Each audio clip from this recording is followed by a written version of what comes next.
There is a stretch of the North Atlantic about 600 miles across that no aircraft on Earth could reach in 1942.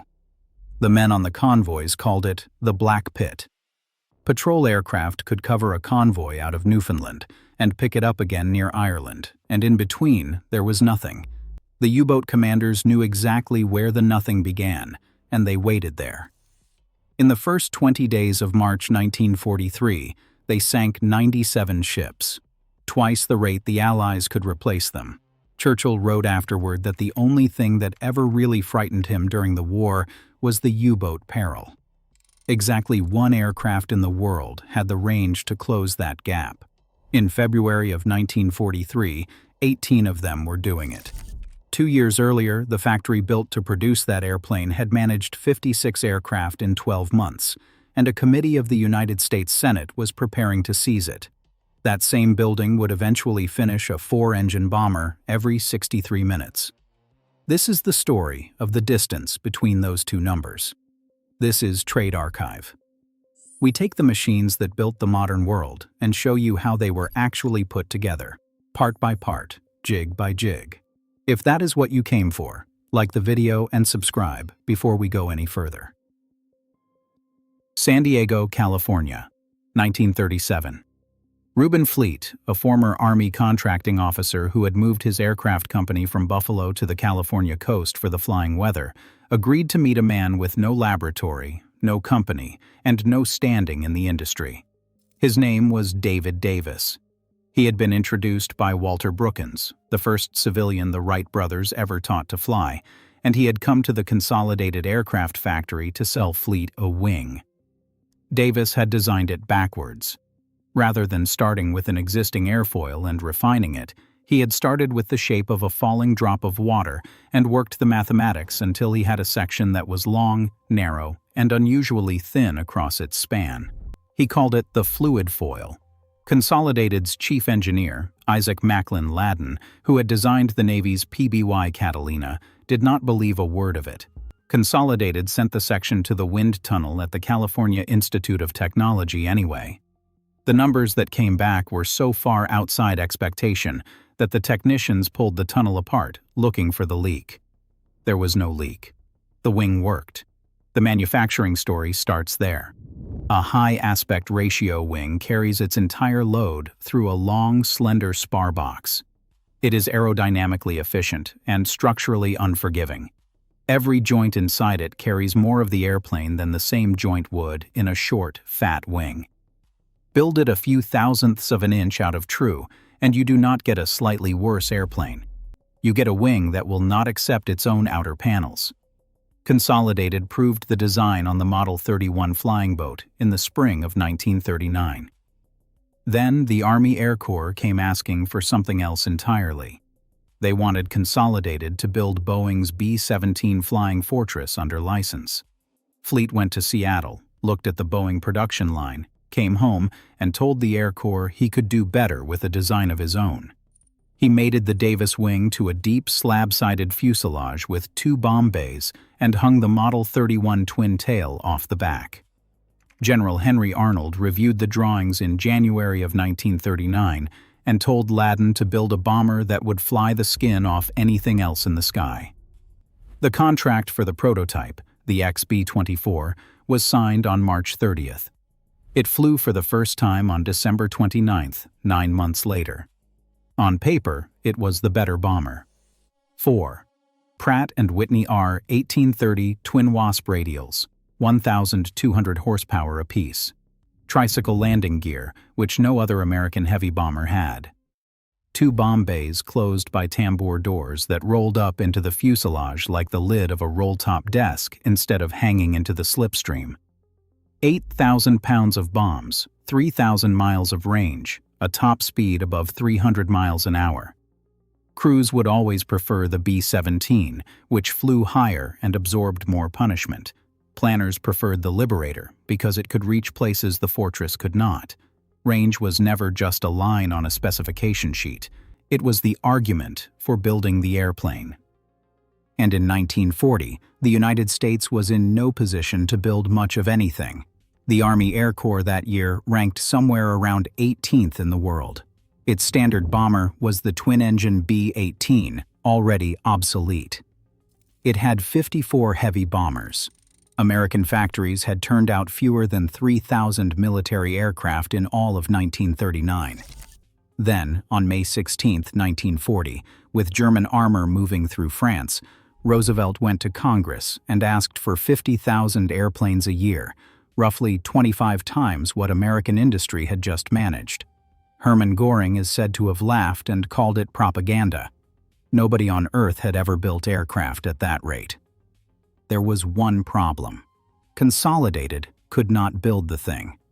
By the end of 1940, the Liberator program had completed 7 airframes and delivered 3 of them. Not 3 a week. 3. San Diego assembled an airplane like this. Final assembly happened outdoors, in the open California sun, on a structural steel fixture. The sun heated one side of that fixture and not the other, and the steel moved. Charles Sorensen, who would later see it himself, described a custom-made airplane, put together the way a tailor would cut and fit a suit of clothes. No 2 Liberators came off that fixture the same, because the fixture itself was never the same twice. The tooling matched the method.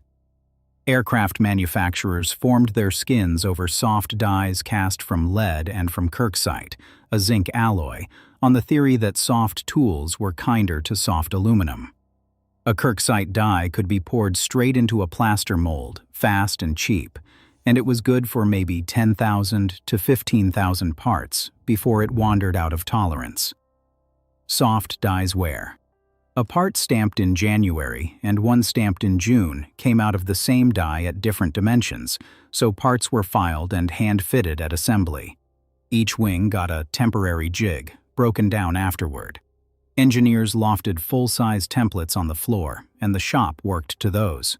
There was no complete set of mass production drawings, because nobody needed one. The knowledge lived in the heads of the foremen. To line up an engine, a crew put a surveyor's transit on a pallet in the back of a pickup truck, drove it into position, and sighted down the center line of the propeller shaft while the nacelle was adjusted by hand. 4 hours to hang one engine. There are 4 on a B-24. The Army knew the arithmetic did not work. In 1940, it began assembling something no American industry had attempted before, a production pool. 5 plants would build 1 airplane. Consolidated San Diego. A new consolidated plant at Fort Worth. Douglas Aircraft at Tulsa. North American Aviation at Dallas. And a 5th site, not yet chosen, to be run by an automobile company. The broker was William Knudsen, formerly of General Motors, now running war production out of Washington, and he was about to force a marriage between Detroit and an industry that believed Detroit had nothing to teach it. January 1941. Edsel Ford and Ford's vice president of production, Charles Sorensen, walked onto the consolidated field at San Diego. Sorensen was a Danish immigrant who had helped lay out the first moving assembly line at Highland Park 3 decades earlier. He had spent his working life eliminating exactly what he was now looking at. He saw no sequence, no flow of material, and almost no reliance on machined parts. He saw men fitting an airplane together by eye. Someone asked him what he would do differently. He said he would have something for them in the morning. He went back to the Hotel del Coronado and did not sleep. Working on hotel notepaper, he took the B-24 apart on the page and rebuilt it as an automobile. He broke it into sections that could be built simultaneously. The center wing, the outer panels and tips, the forward and aft fuselage, the nose, the tail, the nacelles, the flight deck. Each would be built in its own cell, fed by conveyors, then arrive at a final line where overhead cranes lowered it into place. By 4 in the morning, he had a floor plan for the building required to do it. At breakfast, he showed the sketch to Edsel Ford, who initialed it. Then they took it to Reuben Fleet and to the government. Fleet, sizing up what Ford was good for, offered a subcontract for 1,000 sets of wings. Sorensen refused. Ford would build the airplane or none of it, and Ford would build one every hour. It was a $200 million proposition, backed by nothing except a pencil drawing made overnight in a hotel room by a man who had never built an aircraft. In February, the Army awarded the contract. Sorensen brought in Albert Kahn, the architect behind the Ford River Rouge complex, and told him to design the largest room in the history of the world. The site was roughly 1,800 acres of farmland Henry Ford already owned at Ypsilanti, west of Detroit, named for a creek called Willow Run. Ground broke on April 18, 1941. The building went up out of 5 million bricks and tens of thousands of tons of structural steel, more than 3,200 feet long by 1,280 feet wide, around 3.5 million square feet under one roof, with an airfield of 850 acres alongside, so finished bombers could be towed from the door to the runway. And 2/3 of the way down the line, the building turns 90 degrees. The bend has attracted folklore for 80 years. The practical reason is that when the contract expanded from parts to whole aircraft, going straight would have run the assembly hall into the planned airport. Turning also kept the plant inside Washtenaw County rather than crossing into Wayne County and Detroit's tax base. The last concrete was poured on December 4, 1941. 3 days later, the Japanese attacked Pearl Harbor. Ford had a building. What Ford did not have was a way to make the airplane inside it. Consolidated's drawings were useless for mass production. They were incomplete, inconsistent, and written for a shop that expected to fit parts by hand. So Sorensen did the only thing available to him. He had 2 Liberators flown to Dearborn and taken apart, piece by piece. Around 1,000 tool designers worked in shifts, around the clock, 7 days a week, for the better part of a year. They measured roughly 30,000 components and redrew them with tolerances a machine tool could hold. At peak, the department produced 5 miles of drawings a day. By the time they finished, they had generated 5 million square feet of blueprints for one airplane. Then, Consolidated changed the airplane. This nearly killed the program. San Diego retained the authority to modify the design at will, and it exercised that authority daily, often in response to combat reports coming back from Britain. Ford engineers would carry drawings out to California, work up the tooling, and discover the configuration had already moved. 10,000 of the 30,000 drawings were obsolete before they got back to Michigan.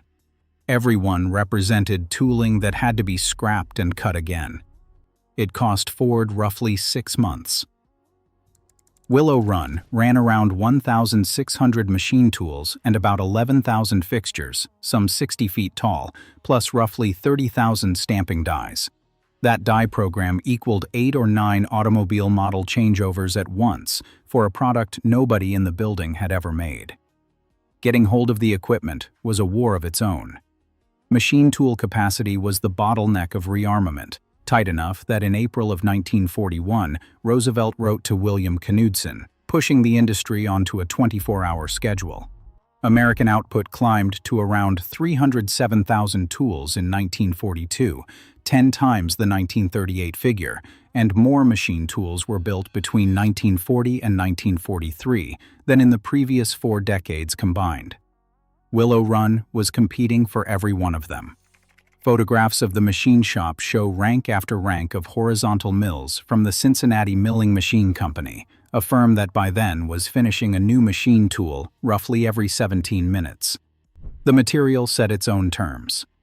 A Liberator was about 34,000 pounds of aluminum, most of it alclad sheet from Alcoa, a high-strength alloy core with a thin layer of nearly pure aluminum bonded over each face to keep it from corroding. Structural aluminum does not behave like steel. It goes into the furnace at around 920 degrees, gets quenched, comes out soft, then hardens on its own over the following days as it ages.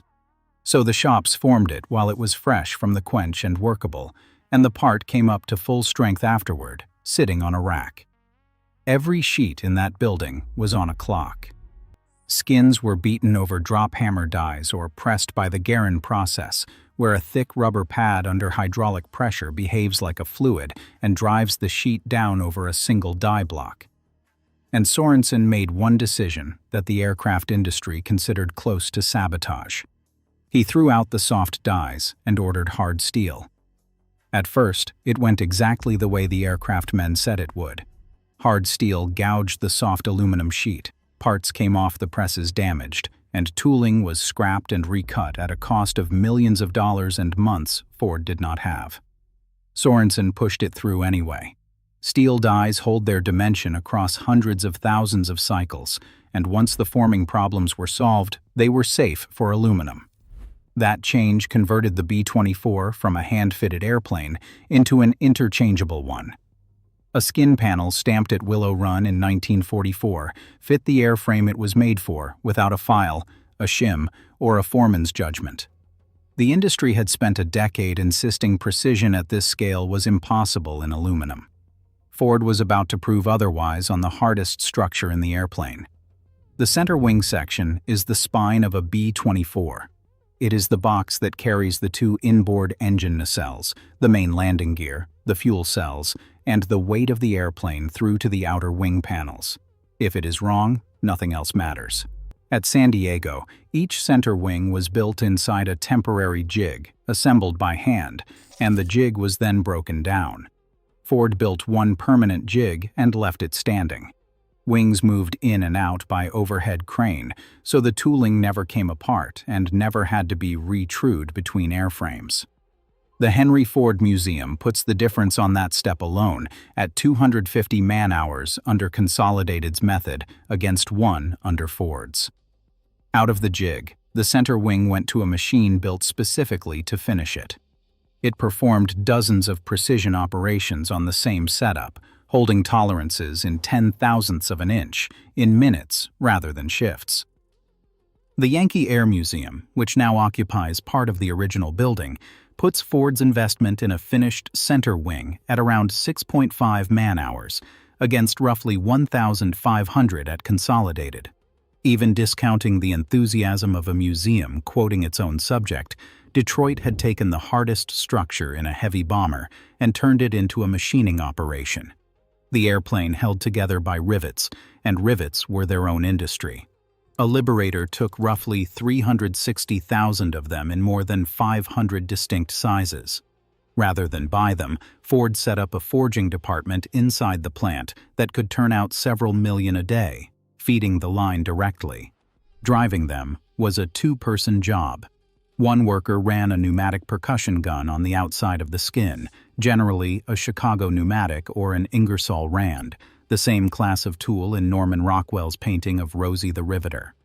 Chicago Pneumatic also supplied a machine that heated rivets to 1,000 degrees so they could be driven flush without cracking the skin. A second worker held a steel bucking bar against the tail of the rivet inside, absorbing the blow so the shank swelled and locked the sheets together. Inside the wing, that position is a coffin. The structure closes down to a space an adult cannot turn around in, and the joint mating the outer panel to the center section sits at the worst of it. Ford's solution was to hire people who fit. At least 8 dwarfs went on the payroll specifically to work inside the wing boxes and fuel cell bays, holding backing plates while riveters worked from outside. Randy Houghton of the Yankee Air Museum has described what that meant to the men themselves. For the first time in their lives, they were not sideshow attractions. They had a trade. Around them, the plant ran as a single machine. Miles of conveyor moved parts to the workers rather than the workers to the parts.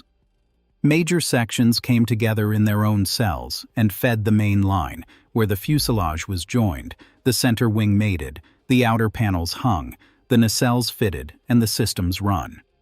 Ford pushed component manufacturing out to hundreds of suppliers and other Ford plants, including Iron Mountain in the Upper Peninsula, so Willow Run could concentrate on the job only Willow Run could do.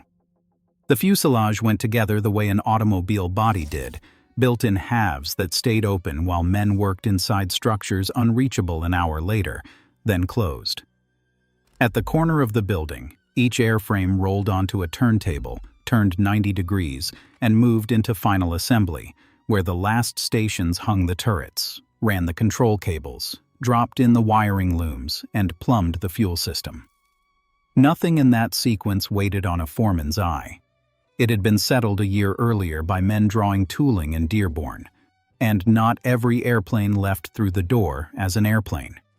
A large share of Willow Run's output was crated as knockdown kits, sets of subassemblies shipped 1,000 miles to Fort Worth and Tulsa, where Consolidated and Douglas bolted them into finished bombers.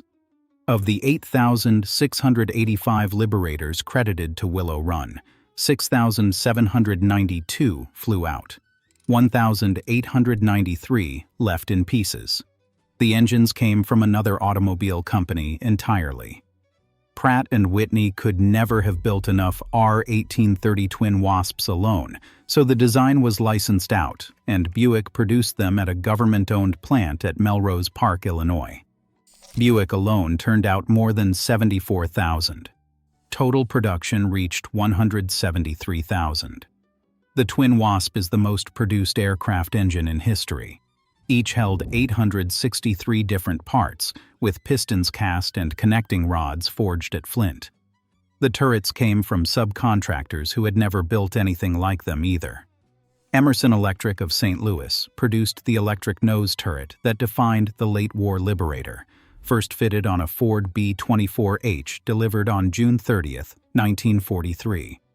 Sperry Gyroscope in Brooklyn designed the retractable bellyball turret, and Briggs Manufacturing of Detroit built them too. Glenn L. Martin in Baltimore supplied the upper turret. The propellers were Hamilton Standard Hydramatics, able to feather a dead engine so it would not tear itself off the wing, and Hamilton Standard could not build enough of those either. Frigidaire, Nash Kelvinator, and Remington Rand built them under license, more than 530,000 assemblies between them. Then the problem nobody had costed. Ford had built the largest factory in the world, 30 miles from the city that held its workforce, on farmland with no housing, no water, no sewers, and no roads. Workers came anyway, out of Kentucky, Tennessee, Alabama, and West Virginia, and they arrived to find nothing. They slept in tents, in tar paper shacks thrown up in the mud, and in rented rooms let out in shifts, a practice the camps called hotbeds, where 3 men on 3 schedules rented the same mattress. Turnover ran at roughly the size of the workforce every year, and the draft took thousands more on top of that. Ford was hiring continuously not to grow the plant, but to stand still. The fixes were institutional. Ford ran an apprentice school that could process thousands of trainees a week, turning farmhands, waitresses, and school teachers into riveters and drill press operators in a matter of days. The government put up housing at Willow Village, and a new road was cut through to Detroit. At peak, in the summer of 1943, Willow Run employed more than 42,000 people. Around 12,000 were women, paid the same 85 cents an hour as the men beside them. One was Rose Will Monroe, a widow from Pulaski County, Kentucky, who had wanted to fly and been told single mothers were not eligible. She riveted bombers instead. The actor Walter Pidgeon came through scouting for a war bond film, found an actual riveter named Rosie, and put her on screen. The plant did not escape what was happening outside it. Ford resisted hiring black women at Willow Run at all, and the Fair Employment Practices Committee, the United Auto Workers, and the NAACP had to force the issue. Across Detroit that year, white workers walked out repeatedly over the promotion of black colleagues. At Packard, 25,000 left their posts over 3 promotions. That June, the city came apart in 3 days of rioting that left 34 people dead. The arsenal of democracy was building bombers in a state that could not integrate a shift change. Meanwhile, the airplanes were not coming. The first Ford B-24 rolled out on May 15, 1942, and across that year, the plant produced 56 aircraft, most judged unfit for combat and shunted into training and transport work. The press, fed a bomber an hour for 18 months, started calling the place Will It Run. Senator Harry Truman's committee came to Michigan to find out where the money had gone, and Washington openly discussed seizing the plant. What the investigation found was that the delay was not primarily Ford's doing. It traced back to Consolidated's standing authority to redesign the airplane at any moment. That made stable tooling impossible by definition. The remedy was structural. One plant manager with full authority, a freeze on major design changes, and any modification the Army still wanted made after the airplane left the line, at separate modification centers, so the flow never stopped again. Edsel Ford, who had championed the project, did not live to see it work. He spent 2 years running the largest industrial undertaking on Earth, while his father undermined him through Harry Bennett and the Ford Service Department, dying of stomach cancer throughout. Henry Ford distrusted doctors and insisted his son drink unpasteurized milk from the family farms, which gave him undulant fever on top of it. Edsel died on May 26, 1943, at 49. Sorensen was pushed out within a year. The line kept accelerating without either of them. In January of 1943, the plant managed roughly 30 aircraft. By mid-year, it was near 190. The 1,000th bomber came off the line on the 3rd of November. In April of 1944, 2 9-hour shifts working 6 days a week produced 453 airplanes in 468 hours. Sorensen's promise, made over breakfast 3 years earlier, had come true to the minute. And in those same months, the thing the airplane was built for happened. Enough, very long-range Liberators reached Coastal Command to cover the Black Pit, flying out of Iceland, Northern Ireland, and Newfoundland, and the ocean that had been open water for 3 years was closed. In May of 1943, the U-boat fleet lost 41 boats, roughly a quarter of its operational strength. On the 24th of May, Karl Dönitz pulled his submarines out of the North Atlantic. He had lost his own son aboard one of them that month. The convoys had air cover coast to coast and kept it for the rest of the war. The cost curve moved with it. A Ford-built Liberator that cost around $238,000 in 1942 cost about $137,000 by 1944 for a better airplane. The peak month came in August of 1944 at 428 bombers. Willow Run could by then manage more than 600 a month, and the Army told it to slow to roughly 200 because combat losses had come in lower than projected and there was nowhere left to park the surplus. None of that output was extravagance. On the 1st of August, 1943, 177 Liberators went in low over the oil refineries at Ploesti, and 53 did not come back. That October, the 8th Air Force sent 291 Fortresses to Schweinfurt and lost 60 outright, with another 17 scrapped, a loss rate above 26%. At those numbers, a crew could not statistically survive a tour, and a factory was not building airplanes. It was replacing them. Charles Lindbergh, who consulted on the program and test flew bombers off the field, called the place a sort of Grand Canyon of the mechanized world. What he was flying were airplanes finished hours earlier, not weeks. A finished Liberator was fueled, weighed, and inspected, then towed through the hangar doors onto the airfield alongside the plant.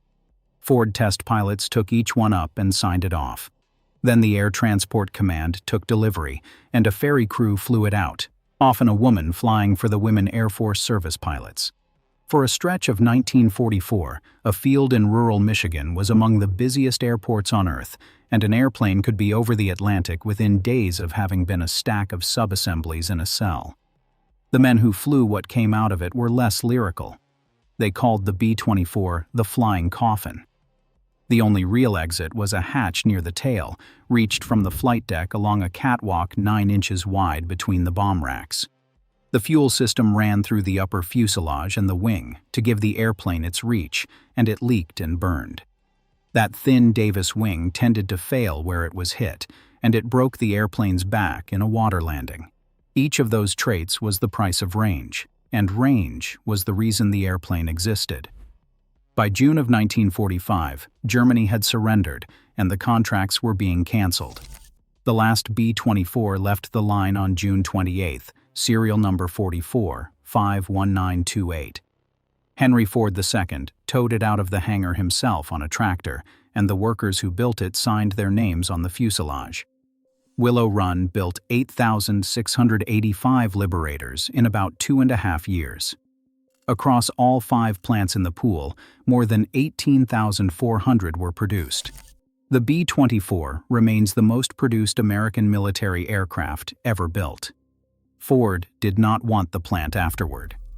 Kaiser Frazer took it and built passenger cars there until 1953, along with about 88 C-119 flying boxcar cargo planes during the Korean War. Then, fire destroyed General Motors' transmission plant at Livonia, and General Motors moved in and had a line running inside of about 10 weeks. Willow Run built automatic transmissions for the next 57 years. General Motors went bankrupt in 2009. Willow Run closed in 2010. In 2014, almost all of Albert Kahn's building came down. Almost. A campaign called Save the Bomber Plant bought back about 144,000 square feet, the end of the line, where finished bombers were fueled and towed out the door. It is a museum now. On the rest of the site, the American Center for Mobility opened in December of 2017, a proving ground for self-driving cars. Which brings it back to that stretch of ocean. The Black Pit was not closed by courage, and it was not closed by a better airplane. The Liberator that flew those patrols in 1943 was the design that existed in 1939. What changed is that somebody worked out how to build it by the thousand. Consolidated's men were not worse engineers. They believed an airplane had to be fitted by hand because an airplane always had been, and they built their tooling to suit that belief. Sorensen bet $200 million of public money that if you spent a year and 5 million square feet of drawings up front and cut your dies out of hardened steel, the parts would fit. It nearly destroyed the program. It cost Edsel Ford the last 2 years of his life. And it worked so completely that the method outlived the airplane, the company that designed it, and the factory that proved it. The building is mostly gone, but the method is in every plant you have ever driven past. If you want the next one of these, subscribe. We will see you in the next video.